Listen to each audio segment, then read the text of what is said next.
Guys, quick, drop a like in this video in the next 10 seconds if you want to know how the Polar Peak Monster will return from the dead and ultimately what his true intentions have been all along.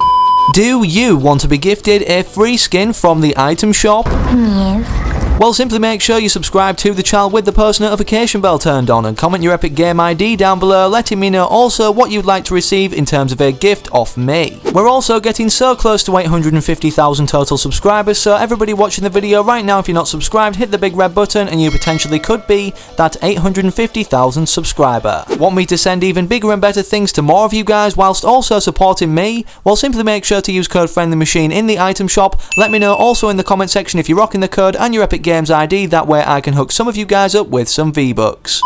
So it's undeniable that the 0 point has been a very interesting factor ultimately affecting our Fortnite storyline and subliminally teased or involved for the past 3 seasons ever since our first introduction to it in the vault in the Involted event of Season 8. Then we had Season 9 where it made an appearance after being used, harnessing the power of the mech robot to actually slay then the Polar Peak Monster. Due to it not being able to keep stabilised above the Earth's crust or surface anyways, it then exploded but froze itself in time in the process as to what we ultimately see now. But in the first place, why has it been such an important factor in our Fortnite storyline? Well, what people seem to forget is the Polar Peak Monster once wanted to harness the energy of this and attempted to multiple times, firstly imprinting a footprint and basically leaving damage or destruction behind, showing he visited Loot Lake. He then also went out of his way before anything else in the final showdown to try and harness the power of it or obtain it one more time.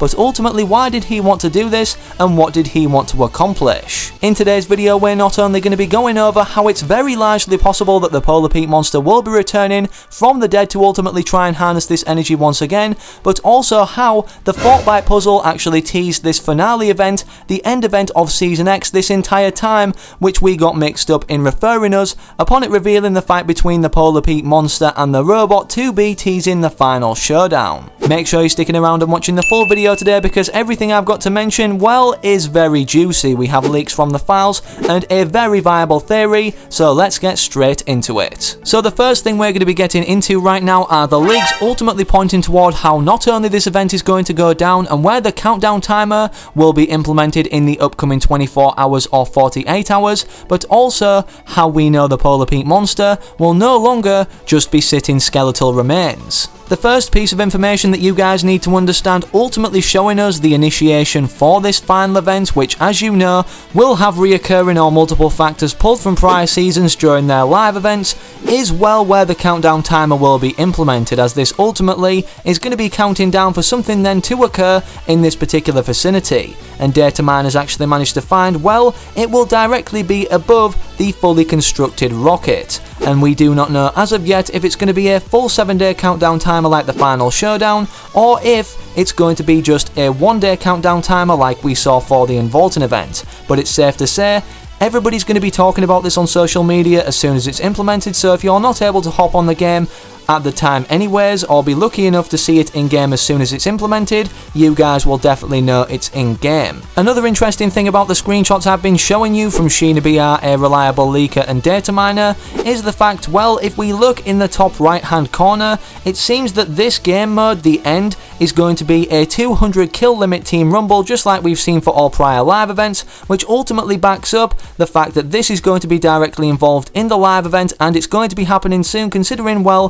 the countdown timer is nearly ready to be put into the game. Do not worry, however, we're not going to be seeing killing all over the place as the event ultimately initiates or commences in its first sequence of the rocket launch, and considering data miners also managed to find in the files that killing will ultimately be turned off like a minute or half a minute before the event itself. I don't know the exact time, but you guys will have seen the coding, and also they're allowing us now to join late in case our games crash, ultimately because of the scale and size of this event itself. With that clearing up all the confusion in regards to a countdown timer being implemented, we can now move on to what we know ultimately that's been pulled from the files or from this event itself in the End LTM in regards to the Polar Peak Monster making a return for a second fight or final showdown with the robot that also is most likely making a return. Here is the information on screen right now that ultimately determines or teases this from SheenaBR again, and it states the following: event leak, This could mean nothing, but for some reason the skeleton of the Catus monster is apparently missing during the event.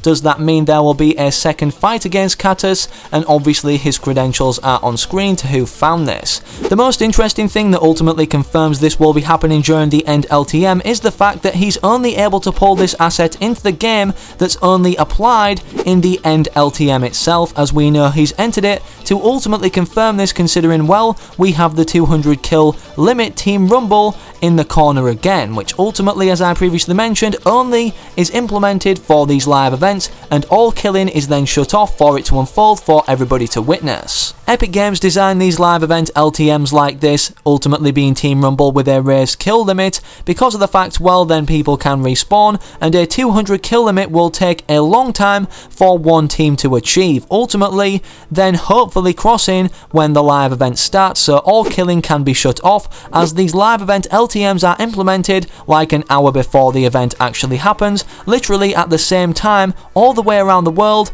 just once. Replay mode, we've determined in the past, can also tease things upcoming or the fate of things that have been previously implemented. For example, the cracking of the cube attached to the island that's floating around our map in Season X to then, hopefully, explode again. This has also been confirmed in the files to be happening again, considering all the assets or all the coding for the butterfly event, of which when it originally exploded, have been added back. But if we take a closer look, you can also see all Catus and Doggers files have been added back, which are the codenames Catus for the Polar Peak monster and Doggers for the robot, ultimately implying, considering all the files for the final showdown event have been added back, that a second fight between these giant beings will be going on again during our end event. Many people were disappointed with the outcome of our Fortnite Island after this event, and the reason for this was, well, there was only literally like very minimal destruction, for example here at Lazy Lagoon, of this kind of little building,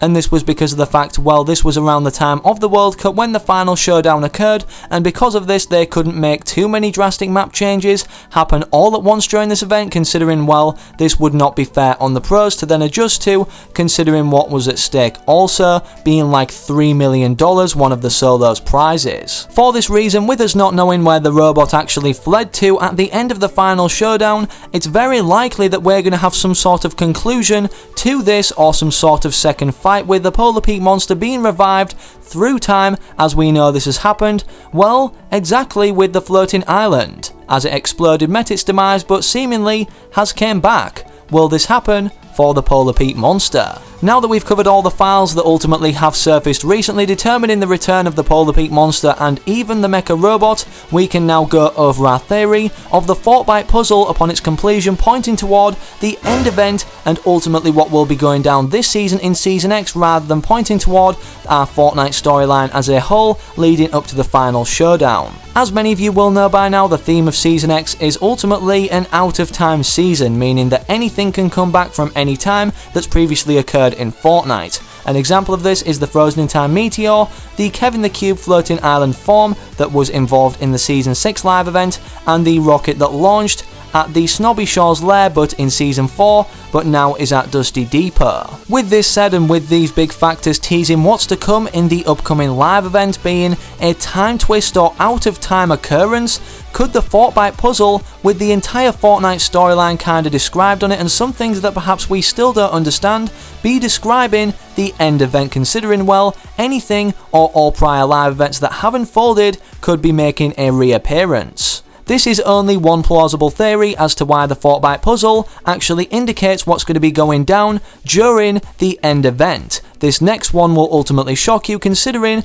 well, it definitely makes a lot more sense. As you guys know, during the final showdown, the robot actually lost his arm, unfortunately, when fighting the Polar Peak monster, or when he dived out of the water back onto him once the robot initially thought he'd won. He then harnessed the orb to gain energy and then fight back the Polar Peak monster, giving him time with one arm to then actually, pull the sword or the Singularity statue out of the ground to then slay the Polar Peak monster. So ultimately what we can draw from this is the robot slayed the Polar Peak monster in the final moment with one arm. But in the Fortnite puzzle, we can clearly see the robot actually drawn with 2 arms. Not only that, but holding the sword, and as we've just concluded, in the live event, upon him obtaining the sword, he only had 1 arm. This would ultimately fit the theme of which Epic Games tried to meet in terms of teasing things well in advance very subliminally, as this is a very minor detail that people would skip over usually.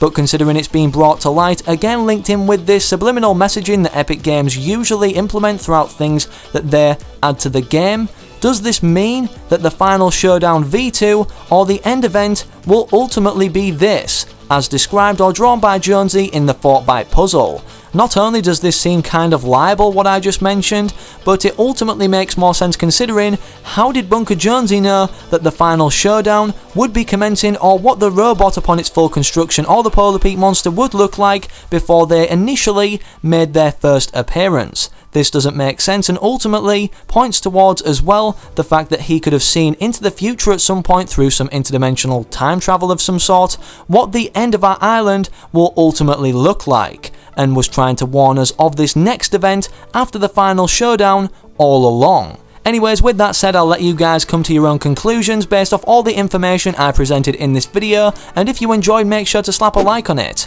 Also, make sure you're subscribing to the channel with the post notification bell turned on, as we update everybody with the newest leaks in terms of what's going to be going down in the live event, and also go over some really interesting theories based off those leaks. As you can see, the concept in the thumbnail is basically showing the Polar Peak monster going to harness the orb as he originally planned, as I believe this will be happening during the end event. Let me know your theories in the comment section down below, and I want to thank all you guys for watching. Have an amazing rest of your night wherever you are, and I'm out. Peace.